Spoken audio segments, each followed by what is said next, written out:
Welcome to Waiting on the Trade, a comics book club for people who can't keep up with monthly comics. I'm Matt Ledger.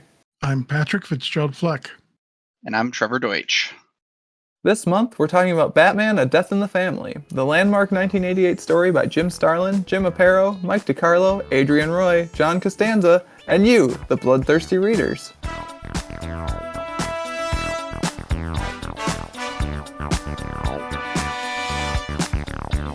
Now, in case you need a refresher, A Death in the Family is the story in which Batman readers narrowly voted to kill Jason Todd, the second Robin. In story, the Joker delivers Jason's denouement by beating Jason with a crowbar and blowing him up. This story has had a lasting effect on Batman comics and characters, and today we will finally definitively determine whether that effect has been good or bad. No pressure, gentlemen. We're gonna put this one to bed. But first, Trevor, welcome to Waiting on the Trade. How does it feel to be on this side of the podcast recording? I'm so honored to be on the illustrious podcast with both of you. Thank you. You should be. So typically I ask people why they brought the story they brought to Waiting on the Trade. I think this is the only story that you wanted to possibly discuss for Waiting on the Trade. Is that correct? It's very correct. There's just not a better story than this. There's not a... Yeah. Explain yourself. What gets better than Jason Todd, a crowbar, and the Joker? Just so impactful. There were a lot of impacts in that bit where he was beating Jason Todd with a crowbar. Okay, so before we get into the real questions proper, I do have to ask you, Trevor, to get it on the record, is Jason Todd your actual favorite Robin? Yes. How can you be so wrong? I think you've known me long enough to know that I'm pretty consistently wrong. I don't know if that's true. In this case, your taste is very off. Very off. You just gotta love him. I'm assuming yours is Nightwing. Right? Well, I mean, yeah. Well, no. So here's the deal. Actually, this is the podcast where I get to just launch into all my nonsense. I take it back. Never mind. Let's move on. We're unpacking it all today. Shit. I might never get another chance. We talk about a Batman comic like once every 4 years. We talked about Hush. It counts. It's fine. That was how long ago was that? Hang on. Now I'm opening up MattReadsComics.com. Your source for great comic blog posts. I have to click older posts once, twice, 3 times. Or Pat having to suffer through all of this. Times. Oh, we did talk about Batman Teenage Mutant Ninja Turtles since we talked about Hush. Go. See? Otherwise, it would have been since 2019. So it's been 3 years because it's October 2020. 2.5 years, something like that. All right, man. Talk about your Robins. Go ahead. Nightwing is the best character of the Robins. Tim Drake is the best Robin. Jason Todd, who knows? What is he the best at? Give him a compliment. Jason Todd, he's the best at getting blown up. Here, wait, compliment sandwich, right? So he's very good at being whiny and petulant. He's bad at being Robin. And he's very good at dying. I'm sure he's better in other comics, but this one did not paint him very well. Oh, Pat, I think you've queued me up for my question. There he is. We were talking beforehand, Trevor, about which question we were going to start with. And I thought it made sense to start with mine. And Pat thought it made sense to start with yours. So I think Pat's walked us right into my question, which is, would you have voted for Jason to live or die if you were allowed to vote? Time travel back to 1988 and make a phone call at the end of issue 2. Well, first off, you want to explain that? The fact that it was so close and has this ever been done before in DC Comics? Has it been done since? I don't think it's really been done since. It definitely hadn't been done before. This was the first thing they wanted to use it for. I'll put in the show notes this oral history that I shared with both of you guys from The Beat, where they talked with a bunch of creators and Denny O'Neil, the Batman editor at the time, about basically the process of Jason Todd's creation, fans figuring out that they didn't really like him because he kind of initially he was a Dick Grayson clone. Crisis on Infinite Earths happens. There's a big reset to DC continuity. They take Jason in a different direction of being kind of a orphan street tough. And he's just kind of a brat a little bit. And like Mhm. the writers liked readers' reaction to that. So then they kept pushing in that direction because they were like, oh, we're getting a reader reaction. Like, let's go for it. To the point where there's a story where Jason and Batman, I think, are tracking down a pimp. And Jason has a confrontation with the pimp. Yeah, we'll talk about later, like the fact that Batman stories are no longer appropriate for children as of this era. So they're tracking down a pimp. Jason and the pimp have like a confrontation. Batman's not there. Batman shows up as the pimp is falling off this balcony, and Jason's like, "He slipped. Not my fault, man." It is notoriously slippery in Gotham. Right. So the writers kind of kept pushing in this direction to where like Jason wasn't really a good Robin, right? He's arguably a good anti-hero character, and we'll probably talk about that later. But he's not a good Robin. So they're like, okay, well, we've got this phone line idea, because I think they'd seen that SNL had done something about people calling in to like make some sort of decision on the show, and they're like, oh, we could try that. Like, what do we do? And they're like, well, we've got this thing we've been talking about in the Batman office anyways, of like, should this character continue to be Robin? We could let readers vote on whether he should die or not. That's such a huge decision to make, though. It's crazy. It really is, like, right? It's in the oral history. Denny O'Neil says that he voted to keep Jason around, basically just out of like convenience for himself. Like he's like, if we kill Robin, that's gonna make my job so much harder as editor of the Batman line. I'd really like to not do that. That's outstanding. Yeah, so they tossed this one up to the readers. I think it's 50 cents a phone call. They put an ad in the back of the second issue. So this is technically 6 issues worth of content. The first 2 are double-sized, though. So it works out to 4 actual issues of Batman. And at the end of the second issue, they publish this ad in black and white that reads, Robin will die because the Joker wants revenge, but you can prevent it with a telephone call. And it gives you 2 1-900 numbers. One you want to call if you want Robin to live, Jason Todd, not Dick Grayson. Dick Grayson's not in peril. Because he's not the best Robin. Well, he isn't Robin at the time. And he's also not hated by the fans. And another number you call if you want Robin to die, essentially. They say, and Robin will not survive, because you can't print and Robin dies, I guess, on this ad. So yeah, there's like 2 days, September 15th and September 16th, where people could call in. And a total of roughly 10,000 votes were cast, I believe. I'm trying to find the vote total now. And so there's 5,271 votes for Jason to live and 5,343 votes for him to die. So like one of the like most impactful story decisions in Batman history was essentially made by 70 people and possibly a robocaller, according to apocryphal accounts. Do you know what the automated message was? Because I would have loved if it was like Joker laughing for. No, I don't actually. Like, that would be something. Maybe I'll try to track that one down for the show notes too. But in all the write-ups I've read of it, because like this is a big deal, like write-up. Like I had a book when I was a kid that was like 60 years of DC Comics history, and there's like a whole 2-page spread devoted to like just this, where it's like, yeah, DC Comics killed Robin once. It's insane. Yeah, like it's not a minor plot point. It's crazy. Yeah, it's wild, man. So yeah, now that we have all the context, would you guys have voted for Jason to live or die? Which 900 number would you have called? Well, like I was saying, Jason was really annoying throughout this entire comic, and it's basically the only Jason that I know.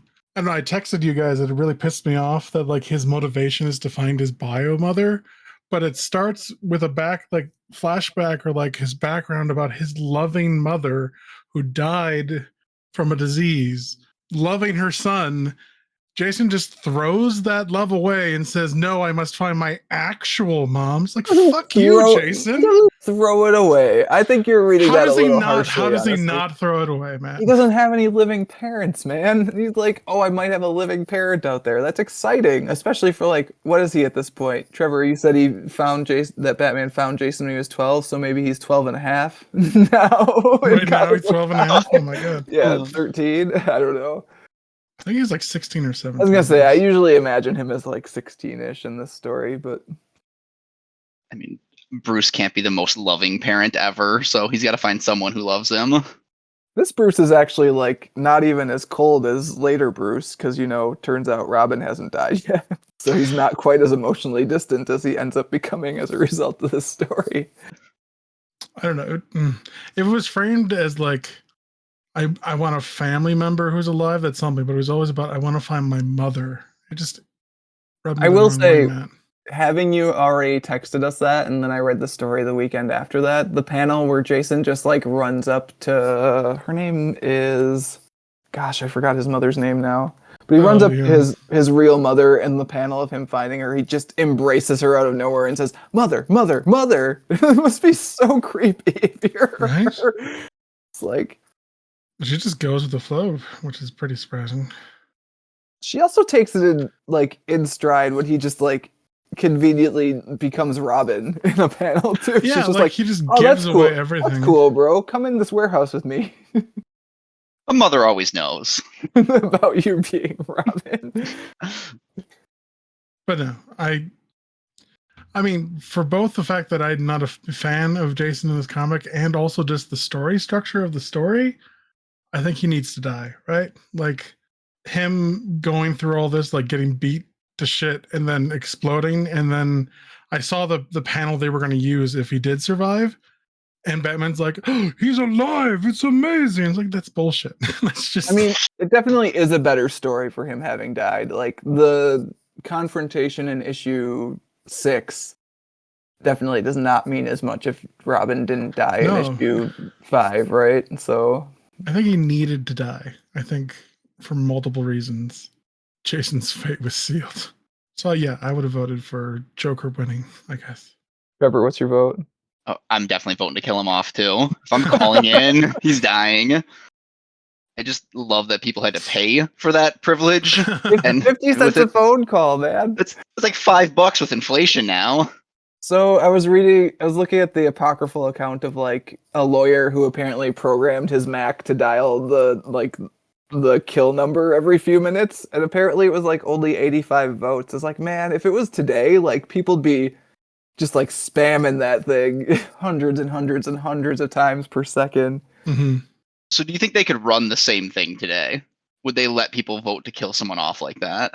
No, the social media backlash would be wild. I don't think you could deal with it. Like, especially the creator themselves. Like, if the creator's on social media, like, I look at the stuff that Tom Taylor has to deal with on social media, the current writer of Nightwing, just because, like, he has Nightwing and Batgirl together in a relationship. It's just like, oh my god, I can't imagine. I don't understand why he hasn't deleted his account. I would not deal with it. Well, I think just the logistics of it too would be a nightmare. So Marvel actually does one thing that's reasonably close currently, and it's every year they hold a vote to see who's going to be like one member of the next year's X-Men team. So like the current run of X-Men started X-Men 1, and like before they released X-Men 1, they let people vote for a member, and then before X-Men, like around X-Men 12, they let people vote again and pick one member of the team out of like 7 X-Men. And that usually goes well because it's a positive thing. But even then, like the X fandom's a little bit wild too. Like they really like their faves. So I think that gets a little hot on social media also. I'm mostly not on social media at this point, so I don't have a good beat on how it's going currently. But I remember the first couple votes being a little bit wild. I think more good-natured probably than what discussions of "you killed Robin" would be if it was today. Sure. I'm guessing you would save him as your vote? I think it fundamentally breaks the character of Batman in a way that he can't recover from to kill Robin. Like, in a way that the character's already trending that way in this. Like, they're breaking up a pedophile ring or like a child porn ring at the start of it, like, which the comic is probably not for kids at that point, but like, I think it just fundamentally alters the rules of the fiction in a way that are ultimately not beneficial to kill Robin, first off. And like second off, I think it makes such a lasting impact on all 3 characters if you consider just like the role of Robin to be a character. And I mean like the character of Jason Todd too. Like we'll talk about this, but like turns out comes back to life. Spoiler. Yeah, with that. Yes, sorry. Spoilers for comics that are respectively like what 40 and 10 years old or something like that, and 15 actually. Don't do that to me. I'm pretty sure Under the Hood's 2005. I was being generous. Oh, ouch. 18 years old. So and I think it just like you definitely get good stories out of it. And I agree with you, Pat, when you say that this story is better for Jason having died. Like that final confrontation with the Joker at the end of this, which can't be a final confrontation because Batman comics are going to go on forever, like is enhanced by Jason being dead. Like there's real stakes there in a way that him like being in a coma, I think, would not have the same thing. But I think it also does just like fundamentally break the escapist adventure fiction to have Robin killed. And like it makes this might be a seg into Trevor's question, but like it also makes the Joker into such a big deal that like you can't push him back into like the like zany clown capers or whatever after this. Like he has to be the guy who like cripples Barbara Gordon, kills Jason Todd, and then kills Jim Gordon's wife. Like that's what he is now. Like he has to be a quote unquote big deal. You can never have just like a zany Joker crime spree ever again. I guess. I mean, Joker's crazy, man. He can do whatever he wants. Which is to say nothing of the fact that both of you just nonchalantly voted to kill a child. Yeah. And paid for the right to do so. And paid 50 cents to do it too. Gladly. Yeah, I guess what are your like do you guys have thoughts on that as far as like is it too dark of a turn for Batman comics? Like cuz part of it is that I was thinking about too is like this was headline news like even at the time when comics weren't a thing. Like this got people that had basically only watched the 1966 Batman show to be mad at DC Comics. They didn't even know which Robin they killed, right? The same way that I was just listening to the writer who had written the issue where like Joker gets pregnant that Fox News got all outraged about lately, like talking about that. And he was getting letters from people where they were mad about him writing a movie. He was like, that's not what I do. But like, do you guys feel like this maybe pushes Batman stories in too dark of a direction, or were they going there anyways? Do you think, or like, has my ship sailed? Are comics just not for kids anymore? We're talking about a 1988 comic, though, right? I don't know. I have no context beyond this. What the tone of Batman was. I mean, Barbara is crippled at this point, right? So yeah, that has already happened. But they've made a decision. That's a weird one because it was like sort of out of continuity. I think this might be the first thing that brought that into continuity, actually. But anyways, that's maybe a separate discussion. But like, I don't know. Like this story is the reason that Robin can't be in Batman movies, kind of. Like, there's more than one reason for that. But... Are we gonna talk? Oh, is this the part where we talk about the fact that a man has young wards? Young boys with short shorts, yeah. Calling those shorts is generous. It's not even shorts. Just as Batman pulls him out of the rubble, like it doesn't even like he's not wearing pants. He's got underwear. There is a reason that basically since the New 52 reboot, every time they've drawn a Robin story set in the past, it's never had that costume. It's so funny. The 1940s were a more innocent time, you guys. You could get away with just wearing pixie boots and no pants.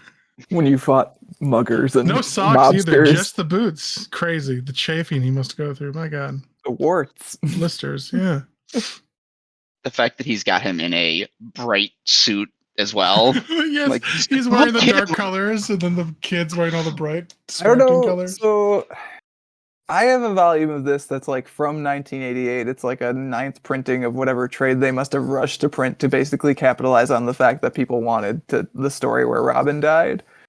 And I don't know if your guys has had this, but this one has like a fictional introduction by Professor Socrates S. Rodar from Gotham University, like with a weird like fictional overview of Batman history. And in it, it talks about like how like it's really weird that Batman just like ran kids out there in bright colors while he was skulking around in the shadows in a costume that actually made sense. No, I didn't have that. So but like, I agree. In the fiction, they're acknowledging this. Okay, cool. Bruce has his, certain tastes. Matt, as the resident Batman expert, why don't you tell us your thoughts on that? Which part? If it made it too dark, or if that's where it should have been going. I mean, it's obviously already going there at the time, right? But like, it definitely continues a trend that DC then spent a good chunk of like the 2000s trying to pull out of. Like, Pat and I were talking a little bit off mic about the Grant Morrison Batman run before we started recording, and like, so much of that run is just trying to pull Batman out of this just like emotionally distant grief spiral he's been in probably since the Killing Joke, but more notably, I think for Batman specifically, like this story. And there are bits of that run where there's a specific bit of that run where they're trying to make Batman clones. Like Darkseid is trying to make clones of Batman because he's like the physically perfect human specimen or whatever. And they try to put a print of Batman's consciousness into the clones, and the clones kill themselves because they can't handle the like amount of like torturous mental anguish they get when they get that. So like that's like God, it's a children's story with characters in bright colors. He fights a clown for God's sake. Like I don't know. I think there's definitely a place for darker Batman stories, and I don't want to say they shouldn't happen, but I think it's also just like a shame that there also is not at the same time really a place for more of the like lighthearted Batman stories where a Robin would never be in danger of dying. Because at this point, you always have to think about it. I don't think I've ever read a lighthearted Batman story. Is there such things in modern comics? There have been. The animated series comics, like the tie-ins from Batman the Animated Series to the new Batman Adventures era stuff, are all pretty lighthearted and also good. Like main continuity stuff, nah, not really. Like the big like tentpole Batman, like all the Jeff Loeb stuff, like that's all pretty dark. Yeah, I mean that shift has basically been around in the mainline Batman comics since Frank Miller did Dark Knight Returns. So I mean, maybe you can put it more on that than this even, but I like this is a like such a huge inflection point in Batman history that like it can't really go unnoticed. And so you can't really like shift away from it too much. Like you have to kind of acknowledge that like a Robin died to the point where recently ish Nightwing got shot in the head and like had amnesia, and it's just like, well, why are they not wearing headgear? Like why are they not wearing headgear at this point? The same way that it's like, why did he not wear pants? Yeah. So I don't know. Like part of it's that. I don't think it's Jason dying so much as just he got graphically beaten first. Oh yeah, like it's very rough. They took their time to kill Jason. There's like 8 panels of the Joker sweating while he goes up and down and up and down and up and down with the crowbar. And that's not actually how Jason dies. Jason dies by getting blown up. Like so then there's scenes with Jason all like beat to hell, crawling to his bio mom who stood there and watched him get beat, by the way. Yeah, and then he still tries to save her, which is actually like kind of an endearing moment, but at the same time, like it's Jason, so sad. So God. Yeah, he's desperately trying to get to the door, and then of course the door is locked. Joker always locks the door behind him, man. He wasn't born in the barn. Come on. Yeah, I don't know. It's the killing of him wasn't what I would think was the downward spiral of innocence or whatever in Batman. I think it's the multiple panels of child assault. Right? Yeah, it just like it changes the rules of the fiction in a way that I think was happening already anyways, but just like at this point can never be ignored again outside of like a hard reboot. So yeah.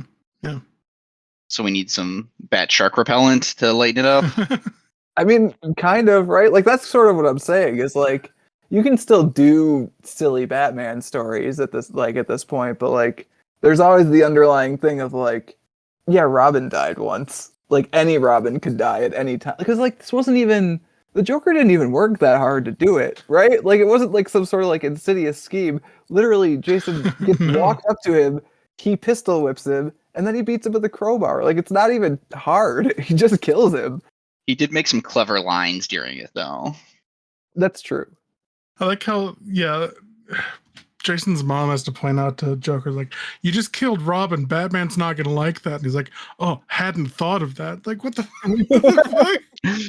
Oops. You know The how it is, bloodlust Matt. came You're over busy, him. He you're couldn't. busy enjoying yourself, and you don't think about the consequences of your actions. Oh, shoot. Oh, Oh, dang. I shouldn't have eaten that entire Italian beef sandwich. Oh, darn He's it. a vengeful one, that My Batman. stomach is not going to be happy with me. I have to rub out all traces of that Oh, Italian beef gosh. sandwich. So, Matt, is it a good time to go into another question here? How dare you try to force me into a snag on your first time on the podcast? I don't stand for that. Set the Sam. pace. No, do it, Trevor. Do.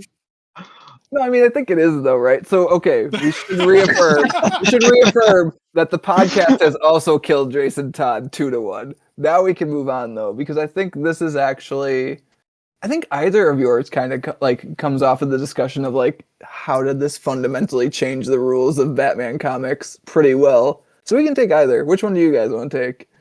Trevor, go for it. Okay. So, coming off a lot of this discussion, do we feel that the Joker is the most impactful and or best Batman villain, however you want to define that? I would say yes, and it might have ruined the character at the same time. It ruined Joker's character? Yeah, because he can't just show up without being like a really big deal all the time. Like you can't have just like, well, okay, that's not true, but it's hard to do just like a one-issue Joker story where he shows up, does a thing, and disappears again at this point. Like it always feels like writers are reaching for like what's the next big Joker story. And like every single Batman villain shouldn't have to do that. And like maybe the Joker's just stuck in that mold now. There are some fun one-off ones. There's one where he actually ends up like taking Tim Drake Robin for a ride in his car at Christmas called Sleigh Ride, and it's just a one-off.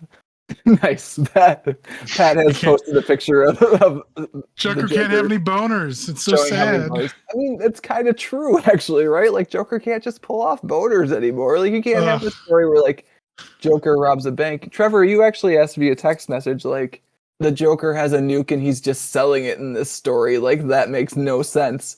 And I think at the time it actually did make sense because the Joker is more of just like a clown-themed gangster, like / normal criminal. Now it definitely doesn't make sense. Like the Joker would have to be doing something more impactful than just selling the nuke to terrorists. Trying to poison all of the UN isn't good enough for you? Come on. Well, Superman put a stop to that. So He sucked it all up. He Kirby'd that shit. what a wild comic book this is. You remember that part of the story where the Robin dies, where Superman sucks a whole bunch of gas into his stomach and then flies off into the air? It's so good. Are you sure you don't mean great comic, Matt? I do think it's a good comic. I think, while we're on this topic anyways, the amount of coincidences it takes for this comic's plot to work is absolutely wild. You've got Jason just happens to wander by his apartment. His neighbor gives him the stuff. He sees that his mother is not his mother. He finds the 3 women. 2 of them happen to be in Lebanon at the same time. One of them happens to be connected to the Joker. Yeah, Batman is there for unrelated reasons and then meets up with him to find out that the person that he's looking for is the woman that Jason's looking for. That happens multiple times. And then Joker also just shows up out of nowhere. It's like, how small is the Middle East? So the first one, I'm like, okay, that's fine. I'll buy that. And like, then Lady Shiva's also in Lebanon, and you're like, well, maybe. It doesn't really feel like that's like how it would work, but okay, cool. The one that really breaks it for me is that the 3rd person on Jason's list is in Ethiopia, and Joker just happens to show up there because it's the person he's decided that he's gonna get money from. Yep. That's the one that puts me over. She had some Gotham reference, right? She was doing some surgery there. It's clearly logical. He could go anywhere in the world to get money from anyone, and he happens to show up in Ethiopia and talk to the person that just happens to be Jason Todd's mother. It's nonsense. It's more nonsense than the Joker becoming the UN ambassador for Iran, which Is I there am more willing to buy. So you said Joker is yours just because there's no way around it, is what you're saying, Matt? I mean, at this point, yeah, like there's no. I mean, there's a reason that like he shows up and he's always the yin to Batman's yang, and it's because he's been carefully crafted into that. But also in the comics, he's just done so much stuff, like crippled Batgirl, killed Robin, killed Jim Gordon's wife, shot the shit out of Huntress in No Man's Land. Oh, yeah, in the Snyder run, shows up and like makes the Bat family all mad at each other, and then shows up and like takes over the city and pretends to be immortal, but isn't really. But is like it's at the point in Joker mythology where Batman is like, or I guess Batman I think never quite buys it, but like the rest of the city buys that Joker might be this immortal being who's been around through time because he like fakes a bunch of like old photographs and it's like, oh my god, he's always been here. And then the one that's actually fun recently is Joker took over Wayne Enterprises and made it into Joker Enterprises and took control of Gotham City again. Because that's the stuff that Joker has to do now, though. It's like he can't just show up and do something small. He has to show up and do like big shit. And I think it's fine, but I think it's also worth acknowledging that you lose the ability to just do like Joker fish, which is Joker just like makes fish have Joker smiles and then tries to trademark them. Like that, I think that's gone now. I don't think you could do that anymore. Maybe you can, but it's like every time you look at it, you're like, oh yeah, he bought like he took over Wayne Enterprises once. Like he killed Robin once. Jokerfish sound on par with that. Yeah. I mean, when a character is that insane, I think you can do whatever you want with him. A little bit. And Morrison kind of messed with that a bit in his run of, or their run of like, Joker is like super sane basically. And so like evolves a new persona every so often. And like, that's the explanation for how he's so weirdly changeable. And that kind of works. You can get away with it, but like it takes finesse. Sure. Anyways, I have talked too much. What are your guys' opinion? Pat, let's hear yours. Yeah, I'm on record on this podcast. I think it was during Hush, probably. Can't imagine it came up with the Ninja Turtles, but who knows? I think Ra's al Ghul as Talia al Ghul is the quintessential Batman villain. It's just so good. It is a very memorable appearance of Ra's al Ghul as Talia al Ghul. It's so good. They make out a little bit. That's how you know it's Ra's. Trevor, I don't know if you've seen that episode of Batman Beyond, but basically Talia shows up to like give Bruce access to the Lazarus pits, and she's like, dude, you fought enough. Like, there's a new Batman. It's fine. Like, let's just be hot and immortal together forever. And he's like, yeah, I'll consider it, I guess. He goes and does it. And then you find out that Talia actually had Raish's mind imprinted on her, so she's actually Raish. And then she starts talking in Raish's voice. So like by that point, Bruce and Talia have definitely already made out. It's so good. I love it. So Raish has just always had a crush on Batman. Is that what we're hearing? Yes. I mean, that's true, right? Like, that's just canonically true. So either that or I like Clayface as a character. Like, Joker, I think, is the answer, but it's boring. Like, I don't really like Joker as a villain. There are so many more interesting Batman villains than Joker. So yeah, agreed. I mean, my actual favorite Batman villain is the Riddler by far, because like those stories are very fun. Like you get to, like you as the reader get to try to solve the puzzles along with Batman. Like there's not much more fun than that to me in Batman comics. But as far as like most impactful / best, it probably is Joker. There you go. Trevor, what do you think? That's the same page I'm on. I won't rehash everything we've talked about. I think, Matt, you listed like 20 reasons that it's him, and I think he just clearly is. I mean, we've had this discussion a little bit too while we've been stuck in a plane, and like we did a top 5.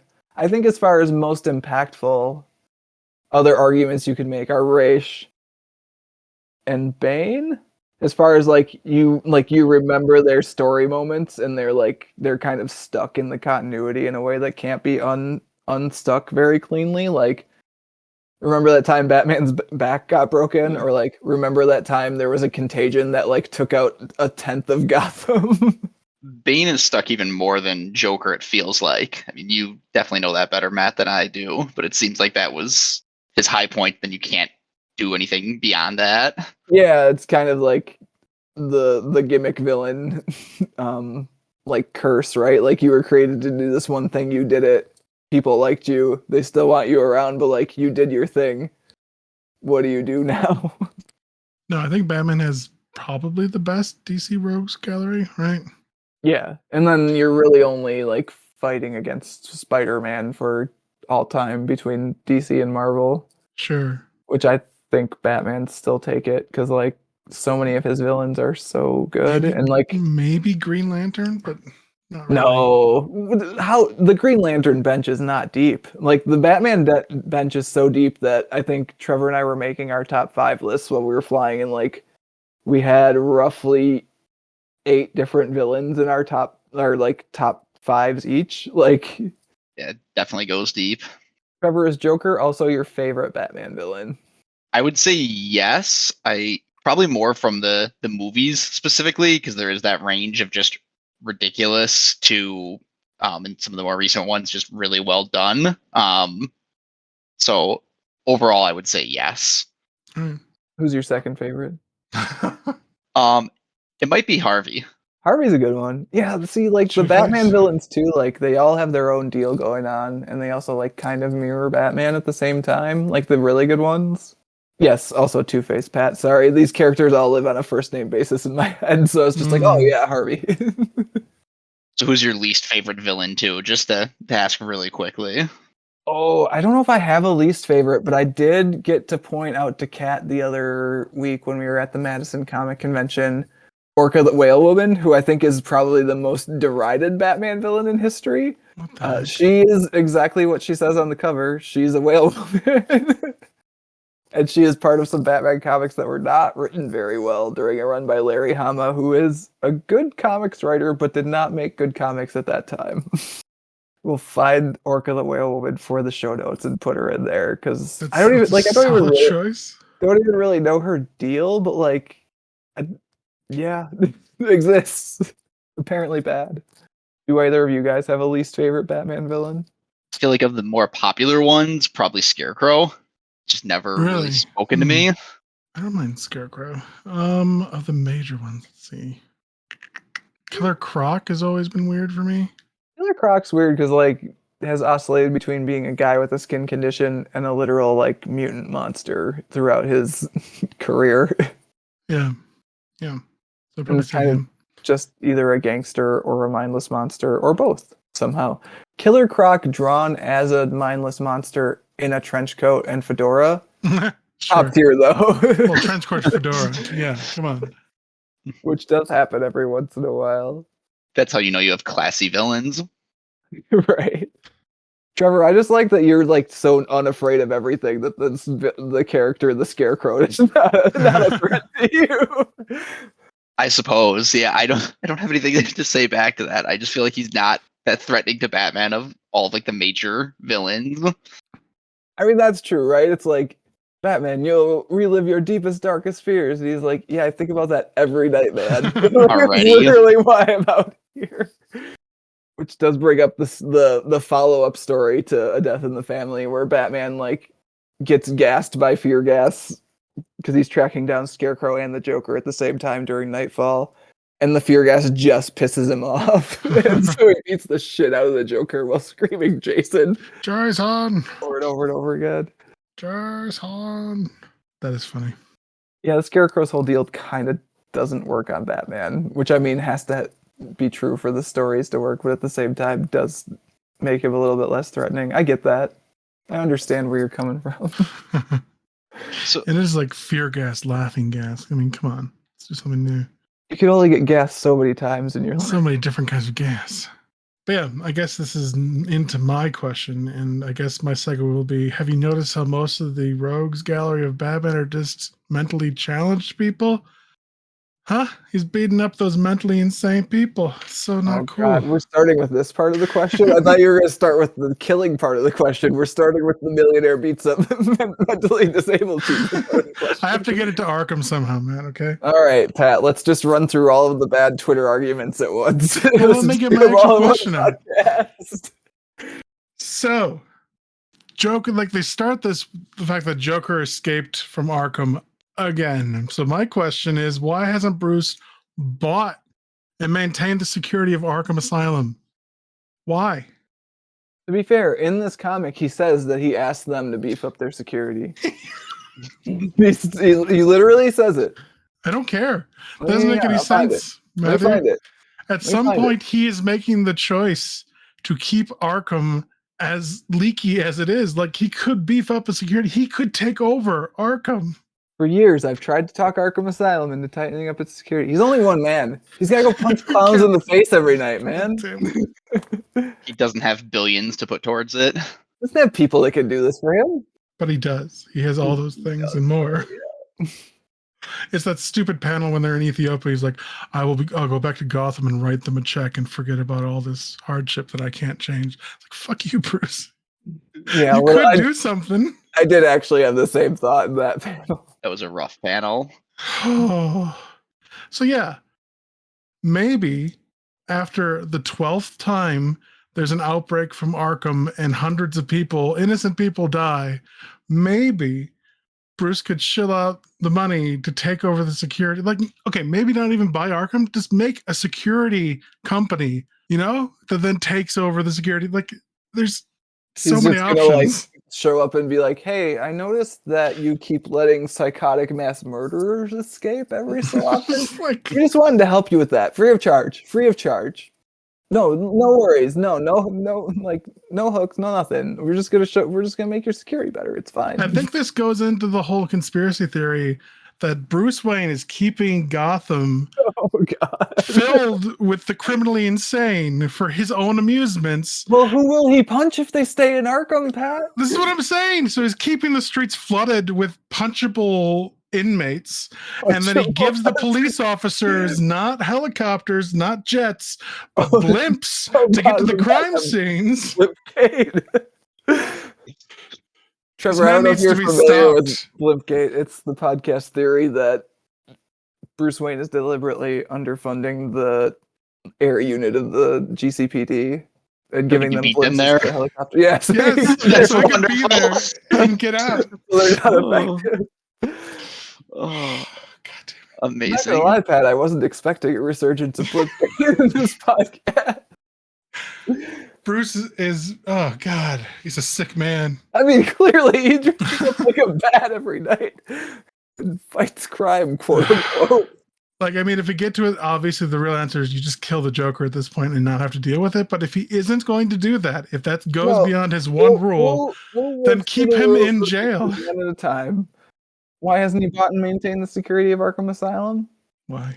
Maybe that would draw too much attention to the fact that he's the Batman. That's when you have a subsidiary security company take over the security of Arkham. Also, is it his job to maintain the yes. security of Arkham Asylum? At this point, yes. Yes, it is. Do we know if it's a private institution or a city-funded institution? I think it's city-funded. So, I mean, can he even do it? He'd have to, get a city contract. Oh, how difficult for Bruce Wayne in Gotham to do anything. Whatever will he do? I think Bruce is actively making the choice not to beef up security in Arkham for his own interest. That's the only thing that makes sense. What if I told you that at one point Wayne Manor becomes Arkham Asylum? Do people escape from it? I don't remember. It was a weird time in Batman comics where they were focused somewhere else. So maybe they did in the other non-mainline Batman comics, but not, I don't think, in the series Batman did anyone escape from Arkham Manor, I believe they called it. But yeah, it makes no sense to me. And it gets into the other thing that makes no sense is why doesn't he kill people that need to be killed, Matt? So first off, I am going to take one more shot at you. Again? I'm going to take one more shot at your first question. They do eventually ship the Joker to a maximum security thing in Antarctica, and he still just fucks it up. I was like, does Bruce Wayne cover the security for it? I don't believe so. I think that's a U.S. government thing, actually, or some sort of world. It might be a world organization thing. Anyways, that leads to a crossover called Joker Last Laugh, where every single villain in the DCU gets Jokerized for a month. What the fuck? Which again, you can't do small stories anymore.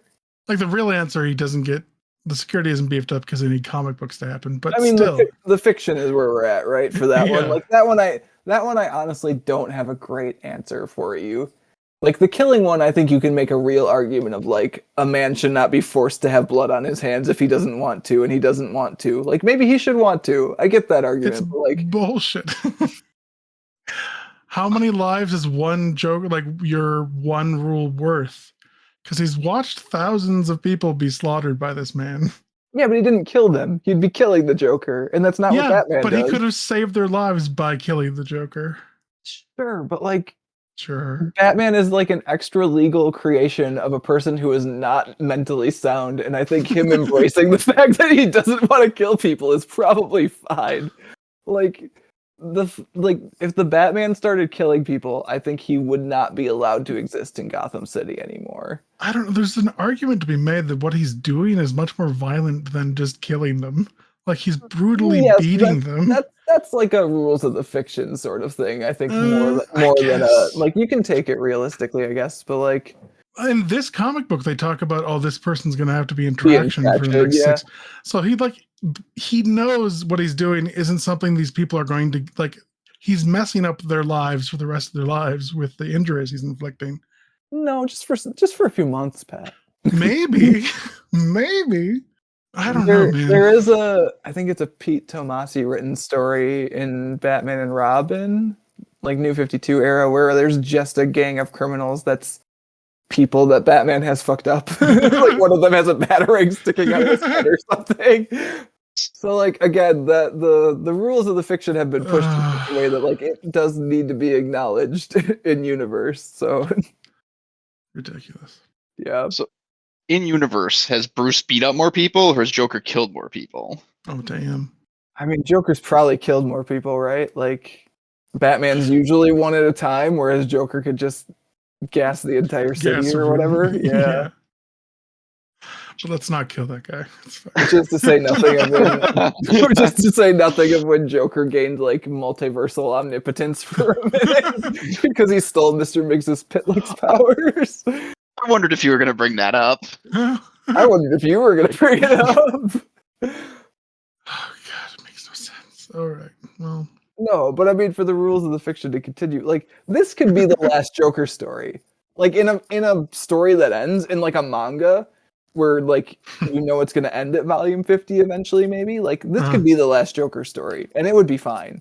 Like it'd be a weird ass way to send him out a little bit, but like it would be fitting in the same way that you were talking about. Like Robin has to die for this story to work. Like the Joker being dead at the end of this story would be completely fine if Batman comics didn't have to run for the next 40 years. Comics ruin comics, man. Let me tell you. I mean, there's that. Corporate bullshit. Comics, I guess is where we're at. Oh man. But yeah, I mean, like the killing rule, I think actually makes sense in the like in universe as Batman as a person. The Arkham Asylum security stuff. The like, why doesn't someone else kill the Joker? Like, how many? Like the people of Gotham City. I think Gotham City has the death penalty canonically. Like they could do it. They can do it themselves. Does Superman kill people? Once, and it made him like so mentally anguished that he had to run away from Earth. I think is how that story went. For the most part, DC heroes don't kill because again, theoretically, they're for children. As this story has shown. Are they still for children after they literally blow up the child identification character? It starts with the child pornography ring, so what are you going to do? They're trying to safeguard children. That's for children. Yes, there you go. Won't somebody think of the children? Poor crowbar beaten, blown up children that aren't allowed to wear pants. Nope. Won't someone just let these children wear pants? Give them some pants. Sure, Gotham's really warm. Right? Yeah. Trevor, do you want a Batman who kills? Do I want one? Because that's a different framing of that question. No, I'm like, do you want a Batman who kills? For comic purposes, no. If I'm a citizen of Gotham, I really wish he would kill Joker. A hero would never, Matthew. A hero would never. Well, that's part of the thing, right? Is like how, like, I don't read Punisher comics, and there's a reason. I don't like that guy. Like, he's fucked up. So, you read Captain America comics at some point, right? Yes. Okay, I see where I'm being walked here. Oh. There was that. So they've actually walked back a decent amount of like Captain America showing up with a gun, specifically for the reason we've been talking about. Like when the movies were out and Captain America was on the big screen with a gun a lot, like the initial movies, they were like, "Oh yeah, we should start doing that." Like it makes sense. He's a World War II soldier, Yeah. and I think in a recent newsletter, Tom Brevoort, oh god, I butchered that, I'm sure, who's an editor at Marvel, talked about how, like, yeah, they did that for a while. He was talking about a cover they did where basically, like, Captain America's very prominently holding a machine gun. And he was like, yeah, we've walked that back since, because we just, like, started looking at it and being like, it just doesn't feel right. Even though it is right. It's America. He should have a gun. But... like it does make sense for Captain America to have guns and shoot people. He's a World War II soldier, but even that they're kind of walking back because it like breaks the rules of the fiction. Look at me sidestep around Captain America canonically killing people. I mean, I get your Punisher point that if you're killing everyone, it takes away, but I mean, to the point Jason brings up in future comics of It's like the you one could just do person- the one, right? You could Yes. just do the one murder and be done.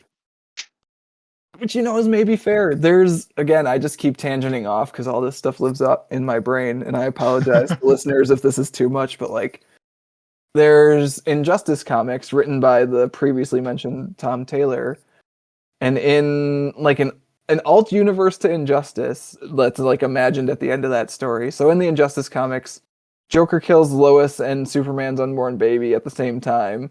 Superman kills Joker. And then from there, the entire world falls into a fascist dictatorship that's led by Superman. Because that's how that goes. You can't just kill one, Trevor. We've now proven it via Injustice comics, but Once you pop, you just don't can't stop. stop. Yeah. At the end of that, there's like an alt scenario where Superman or Joker still kills Lois, but instead of Superman tracking down the Joker, Batman tracks him down first and kills him, and is like, "Yeah, I killed the Joker. I'm going to jail."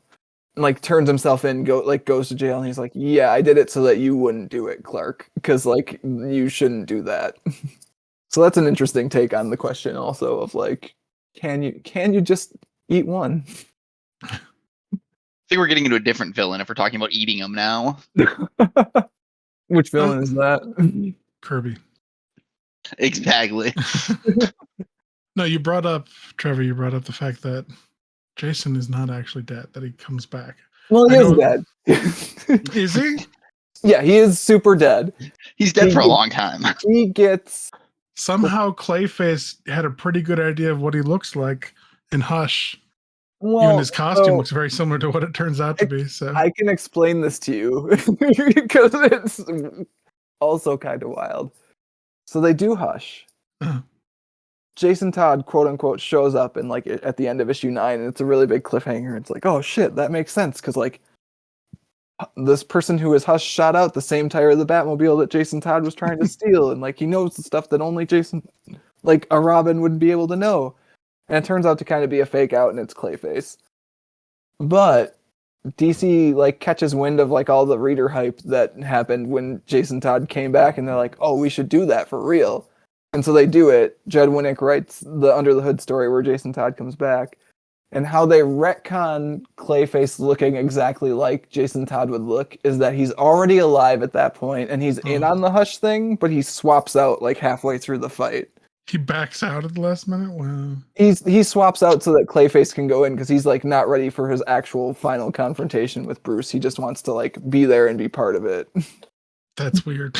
That's just Trevor, such a- meanwhile, has posted the 6 panels of the Joker just going whack, whack, whack, whack with the crowbar here in Discord.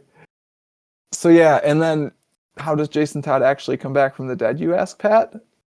Funny you mention it. It's, wakes up in his coffin. He does wake up in his coffin as the result of Superboy Prime, who is an alt version of Superman, Oh, God. punching a dimensional wall really hard because he's mad that DC's stories are too dark. Wait, is this the Paradise dimension? Yeah, from the end of Oh. Crisis on Infinite Earths, which then shows up in Infinite Crisis. Yes. Where That the main thrust reverberates of the all the way story. to a graveyard in Gotham. Yep. Yeah, which you were talking about the animated movie version of Under the Hood a little bit before we recorded, and in that version they very cleanly swap Superboy Prime's reality punching with a Lazarus pit, which they also end up using in the story. Like Jason comes back and he's like not quite all there, so they put him in a Lazarus pit to bring the rest of him back to himself. There you go. And Under the Red Hood, they're just like, it's just a Lazarus pit, which makes so much more sense. Makes If so you much- go to yes. tie a Batman story to interdimensional super teen punching. Yeah. That's silly. That's an accurate description of those stories, right, Trevor? You've read most of those. I think so. I love that we just got to bring the greatest villain ever, Superboy Superboy Man Prime, Prime. into this too. Like, this is the best episode ever. Who again, his canonical like motive for launching an entire DC crossover is that DC stories have become too dark. Like he's mad about a death in the family and he punches walls about it, and that changes reality. Yeah, Trevor has posted a very tiny panel of Jason Todd doing his revenge crowbarring and Under the Hood, which the exact same amount of panels. Didn't know that until now. There you go, podcast listeners. Hey. Insight you tune in for. I'm disappointed I couldn't find a larger image of that, but someday. I can probably get us one for the show notes because I own that comic. If one doesn't exist online, I can make one exist online. The hero Gotham needs. But not the one it deserves. Yeah. Well, boys, I thank you for engaging in these wonderful digressions with me. We should give the listeners some recommendations for stories they would enjoy if they enjoyed this story. I think, Trevor, you have probably the cleanest follow-up recommendation. Yeah, I'm gonna go with Under the Hood. I know we've referenced it a few times tonight, but that is the story where Jason Todd comes back. I found it very entertaining, and you do get to see Jason beat Joker with a crowbar, which is just outstanding. Apparently, the exact same number of panels of being beaten with a crowbar. So I just don't know what else you could want out of a comic. And the exact same cadence. I'm looking at it here, and it's raise the crowbar, lower the crowbar, raise the crowbar, lower the crowbar. It's the exact same bit, just vertically instead of horizontally. I love the comments Joker has afterwards when he's taunting Batman as Batman's trying to save him from being killed by Jason Todd. And then Jason does make the point of why couldn't you just kill him? You know, all the people he's killed, and he killed me. Yeah, and he's not talking about, hey, you have to kill every single criminal ever, but like, hey, he killed your adopted son. Maybe you could just get rid of that one guy. Which, again, I think is a valid point. So that story is good. I reread a good chunk of it like last year, and it holds up. There are bits of it that are more like popcorn than philosophy, but there is also a bit of philosophy in it too. So I like him as the Red Hood. That's kind of my opinion, at least, the Batman if he would kill. So I feel like he does that decently. I'm sure he goes off the rails in future comics, but thankfully I have not read those. he hasn't really gone off the rails. If anything, he's suffered from kind of like the Venom syndrome where people like him enough that they kind of have to dial him back, which I think negates the purpose of him. Like he doesn't really kill so much anymore. Like, and when in Gotham, he like always is like, yeah, I'm using rubber bullets, Bruce, but like That voice. he's kind of like a sad sack to me, as we've seen from our opinions of him in the comic, where he's just kind of a brat. Like he's just kind of a sad sack, whitey brat to me. That's his voice in my head. But yeah, if anything, it's unfortunately been the opposite, because I think he was much more interesting when he was an actual counterpoint to Batman as opposed to just like another Robin. But the direction DC has chosen to take him because people like him, and therefore he's not allowed to kill anymore, because that's how DC Comics work. Boo. Pat, did you have any follow-up recommendations? I think you were probably I mean, not not really. quite as deep a bench on this one as Trevor and myself. Yeah, I mean, you know what? If you want Batman that has a couple of zany things going on, All-Star, Batman, and Robin, just give that a read and know that there's better Batman stories out there. It is actually a semi-fitting story, because I don't think you can get that story without this one. Like, I don't think you can get a story where Batman takes in an 8-year-old Dick Grayson, shoves him into the back of the Batcave, and lets him feed himself on rats without Robin having died first. See, there you go. So I think it is actually a fitting recommendation. I would say if you're going to do All-Star Batman and Robin, only read the issue where Batman paints himself, Robin, and an entire room yellow to stymie Green Lantern. And a glass of lemonade. Oh, it's so good. Because the rest of it's bad, but that's actually hilarious. All right, man, what's an actual recommendation? I mean, you both had good recommendations. I think both of those are fine. I would toss in, if you like this era specifically and you want another like semi-wild Jim Starlin and Jim Aparo story, about 10 issues before this, there's a 3-parter called Batman 10 Nights of the Beast, where, again, it's a product of its times. An assassin from the Soviet Union whose name is the KG Beast. Wow. I think his name is the Beast, but like his nickname is the KG Beast. But KG Beast. His nickname is longer than his actual name. Good.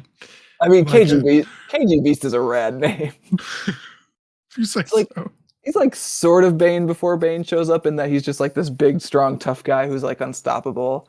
But like he's there to assassinate, I think it's like 5 people, and the final person on his list ends up being Ronald Reagan. Like Ronald Reagan is coming to Gotham later that week, and like the KG Beast is gonna assassinate him, and so it's Batman facing off against this guy who's like kind of unstoppable. Like at one point the Beast does something like pretty severe to himself to escape Batman, and you're like, oh shit, like this guy would do that. So it's a good story, and it features another Batman ending that's maybe like edging him towards a darker direction too. So if you liked this one, you would probably like that one. Well, there you go. And it's short, which I enjoy. Pat and I were talking about how, compared to some of the reading we've been doing for the podcast recently, this one was just like a breeze. It's like a weirdly disjointed, wild 80s action movie with maybe a few too many coincidences and one too many child deaths. Not according to the voters. It was just enough. Just enough child. That's the correct amount. All right. Well, I think that is going to do it for this month's discussion of A Death in the Family. As always, if you want to get in touch with Pat or myself, you can email us at waitingonthetrade@gmail.com. You can also find more comics-related goodness at mattreadscomics.com. Trevor, thank you for coming on. I enjoyed this discussion. I feel like maybe I monopolized it with my weird Batman opinions and headcanon. I hope you guys don't think so. But if you enjoyed it, you're welcome back. We can talk about Under the Hood. Under the Hood, good story. I think Pat would probably enjoy it. Stranger things have happened. I try to keep Pat away from the stuff that I know he's not going to enjoy in superhero land at this point. Oh, man. Definitely enjoy that at some point in the future. Yeah. Always welcome, Trevor. You're on the list of rotating guests now. You have no choice. I'm forced in at this point. We're going to revisit you in 6 months, and you're going to come on here, whether you like it or not. Well, just for you, Pat. If Matt was the one pushing, nah. But I mean, that tracks.